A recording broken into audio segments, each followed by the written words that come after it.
অনেক ঘন ঘন ভূমিকম্প ইদানিংকালে লক্ষ্য করছি আমাদের দেশে এবং পৃথিবীর বিভিন্ন দেশে বেশ ঘন ঘন ভূমিকম্প হচ্ছে না? পরপর দুটি শক্তিশালী ভূমিকম্পের আঘাতে বিপর্যস্ত ভেনেজুয়েলা।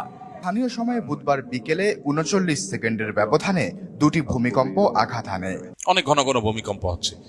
দিন যত অতিবাহিত হচ্ছে ভূমিকম্পের পরিমাণ মনে হচ্ছে একটু বাড়ছে। এটা বিশেষ কোনো বিষয়কে ইন্ডিকেট করে কিনা কোরআন এবং হাদিসের আলোকে? কোরআন এবং হাদিস বিশ্লেষণ করলে আমরা দেখতে পাই যে সহিহ বুখারীর একটা হাদিস আছে, নবী করিম সাল্লাল্লাহু আলাইহি ওয়াসাল্লাম বলেছেন, লা তাকুমুস সাআহ, কিয়ামত ততক্ষণ পর্যন্ত কায়েম হবে না হাত্তা ইউরফাআল ইলম আও হাত্তা ইউকবাদাল ইলম, যতক্ষণ পর্যন্ত পৃথিবী থেকে জ্ঞান তুলে নেওয়া হবে না। জ্ঞান বলতে কোরআন হাদিসের জ্ঞান, ইলম। এই ইলম তুলে নেওয়া হবে। পৃথিবীতে আলিম থাকবে, ইলম থাকবে না। হুজুর অনেক থাকবে কিন্তু গভীর ইলম থাকবে না। তো ইলম এর আসল প্রাণ পৃথিবী থেকে উঠে যাবে, তারপর পৃথিবীর ধ্বংস হওয়ার সময় নিকটবর্তী হবে। এই হাদিসের এই পরের অংশে নবী আলাইহিস সালাম বলেছেন, ওয়াতাকসুরু জালাজিল, এবং ভূমিকম্পের পরিমাণ বাড়বে। কিয়ামত নিকটবর্তী হওয়ার আলামত হলো যে পৃথিবী থেকে এলেম উঠে যাবে, ভূমিকম্পের পরিমাণ বাড়বে। ওয়াতাকসুরুল ফিতান, এবং ফিতনার পরিমাণ বাড়বে। এবং ওয়াকসুরুল হারজ, এবং মৃত্যু, খুন, খারাপ এগুলোর পরিমাণ বাড়বে। এই হাদিসের মধ্যে, যেটি বুখারীতে বর্ণিত হয়েছে, এই হাদিসের মধ্যে পরিষ্কারভাবে বোঝা গেল পৃথিবীর বয়স, আয়ু শেষ হয়ে কিয়ামত নিকটবর্তী হওয়ার আলামত, ছোট আলামত আছে প্রায় 130টার বেশি। এটা নিয়ে আমাদের ছোট্ট একটা ছোটি বই আছে, সৌদি আরবের শেখ মোহাম্মদ আল আরিফি, ওনার একটা বই আছে, ওইটার আলোকে বইটা লেখা আমাদের অনেক আগে। ওখানে কিয়ামতের 141 আলামত নামে ছোট্ট একটা ছোটি বই ছিল, বইটা আমরা আবার প্রকাশ করবো ইনশাআল্লাহ। এই বইয়ে ওই 131 যে ছোট আলামত আছে, ছোট আলামত বলতে যেগুলো অনেক আগে থেকে দেখা দিবে, এই আলামতগুলোর ভিতরে একটা এই হাদিসের আলোকে উল্লেখ করা হয়েছে যে পৃথিবীতে ভূমিকম্পের পরিমাণ বাড়বে কিয়ামতের আগে। কিয়ামতের সময় কাছাকাছি আসলে যত কাছাকাছি হবে ভূমিকম্পের পরিমাণ বাড়বে। বৈজ্ঞানিক বহু ব্যাখ্যা আছে, কিন্তু কোরআন এবং হাদিস যখন বলে কোনো কিছু এবং সেটা যখন বাস্তবে খাটে, এটার বৈজ্ঞানিক কোনো ব্যাখ্যা খুঁজে পাওয়া যায় না। পৃথিবীতে 500 বছর আগে এটা হয় না, এখন কেন হয়েছে? অনেক উত্তরই সায়েন্স বা বিজ্ঞান দিতে পারবে না, কিন্তু কোরআন হাদিসে বলা আছে কি আমাদের আগে এখন এটা হবে, তখন এটা হবে। এগুলোর বেশিরভাগ, এই যে নবী সাল্লাল্লাহু আলাইহি ওয়াসাল্লাম যে সময় ভবিষ্যদ্বাণী করে গেছেন 131টা কিয়ামতের আগে, এর বেশিরভাগ কিন্তু ঘটে গেছে, এর বেশিরভাগ বাস্তবায়িত পৃথিবীতে হয়ে গেছে। এটাই হলো তার আল্লাহর নবী এবং রাসূল হওয়ার অনেক বড় একটা প্রমাণ।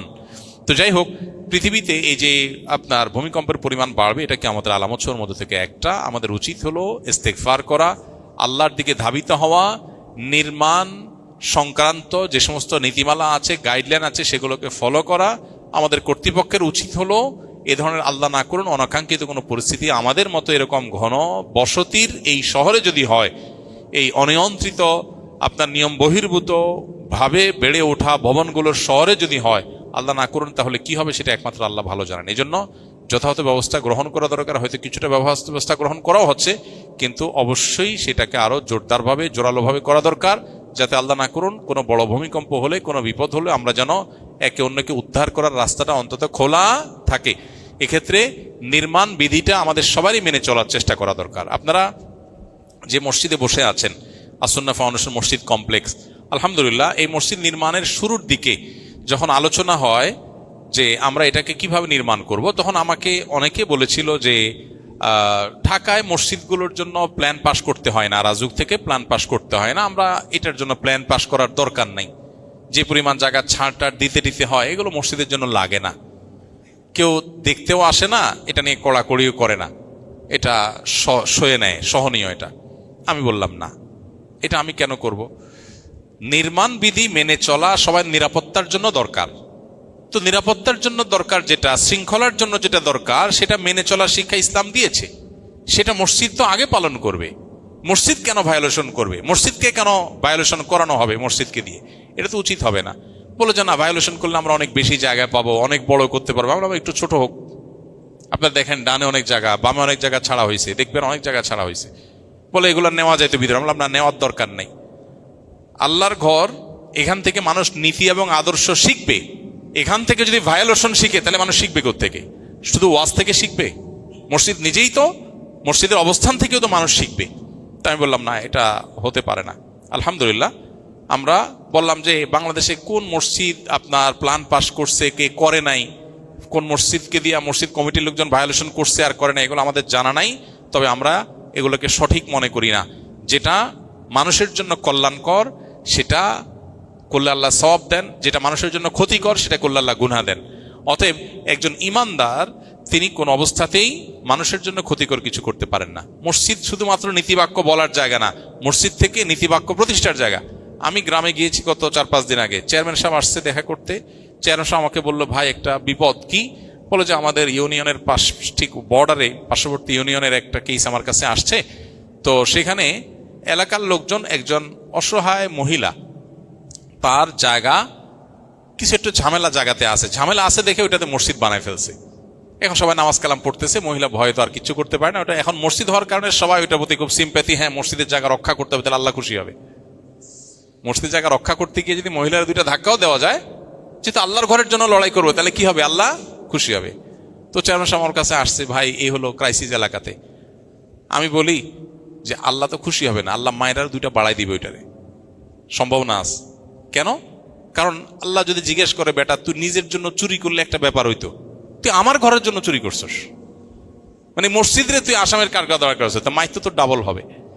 সারা জীবন আকাম কুকাম করে চুরি ডাকাতি দুর্নীতি 2 নম্বরই সুদ ঘুষ খায়া পেটে বদহজম করে এরপরে বুড়া বয়সে মসজিদ কমিটির সদস্য হইয়া মনে করে সারা জীবন তো নিজের জন্য করলাম, এটা আল্লাহর জন্য করি। দিয়ে যাচ্ছিলাম, দেখি যে মসজিদের যে চৌহদ্দি, ঢাকা শহরে তো ছোট ছোট জায়গা, চিপা চিপা জায়গা, রাস্তার পাশে মসজিদ, ওই চৌহদ্দি পার হইয়া মসজিদের সিঁড়ি স্লোপ করে ওই লোকজন ওঠার জন্য রাস্তা 1-1.5 ফিট জায়গা দখল করে ফেলছে, রাস্তার উপরে চলে গেছে। এমনি ছোট রাস্তা, একটা গাড়ি গেলে আরেকটা ক্রস করা যায় না, এর মধ্যে আবার 1-1.5 ফিট দখল করছে মসজিদের সিঁড়ি।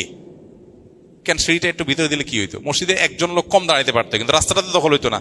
তো রাস্তার জায়গায় মসজিদের সিঁড়ি আনা কি জায়েজ হয়েছে? এই রাস্তা তো মসজিদের জন্য, রাস্তা তো চলাচলের জন্য। এখন মসজিদ কেউ কিছু বলবে না, কমিশনার সাহেব কিছু বলবে না, কেউ ভয়ে বলবে না, সেজন্য আপনি দখল করলেন। এ তো মাস্তানি। মাস্তানি যদি মসজিদে দিয়া করেন তাহলে মানুষ শিখবে কোন জায়গা থেকে? খুবই জঘন্য কথা। আপনারা যদি কোনো মসজিদ মাদ্রাসার সাথে জড়িত থাকেন, খবরদার, মসজিদ মাদ্রাসা দিয়ে মানুষের হক নষ্ট করা যাবে না। এসব জায়গা থেকে নীতি আদর্শ সবার আগে চর্চা হইতে হবে। আমরা এই জন্য আমাদের মসজিদ কমপ্লেক্স আলহামদুলিল্লাহ রাজুক থেকে প্ল্যান পাস করে, আমি বলছি প্ল্যান যেভাবে পাস হয়েছে ঠিক সেভাবে বাস্তবায়ন করতে হবে, এক চুল হেরফের করা যাবে না। কারণ আমরা নিয়ম ভাঙতে চাই না, আমরা নিয়ম গড়তে চাই। এই যে বাংলাদেশের ড্রাইভিং স্কুলগুলোতে কয়টা ড্রাইভিং স্কুলে 60 ঘন্টা প্র্যাকটিক্যাল করানো হয় গাড়িতে? কয়টা? খবর নিয়ে দেখেন, একটাও পান কিনা? কয়টা আছে দেখেন, বাইর করতে পারেন কিনা? আলহামদুলিল্লাহ আমরা আমাদের ড্রাইভিং স্কুলে 60 ঘন্টা সরকারের নিয়ম প্র্যাকটিক্যাল করতে হয়, 60 ঘন্টায় আমরা প্র্যাকটিক্যাল করি আলহামদুলিল্লাহ। তো আমরা চেষ্টা করি নিয়ম ভাঙার দেশে নিয়ম রক্ষা করার। আল্লাহ তাআলা আমাদেরকে নিয়ম মানার সংস্কৃতি আসার তৌফিক দান করুন। তো যেটা বলছিলাম ভূমিকম্পের ব্যাপারে, যে কিয়ামতের আলামত সমূহের মধ্যে থেকে একটা, আমাদের উচিত সতর্ক হওয়া, আমাদের উচিত সচেতন হওয়া, নির্মাণ বিধি মেনে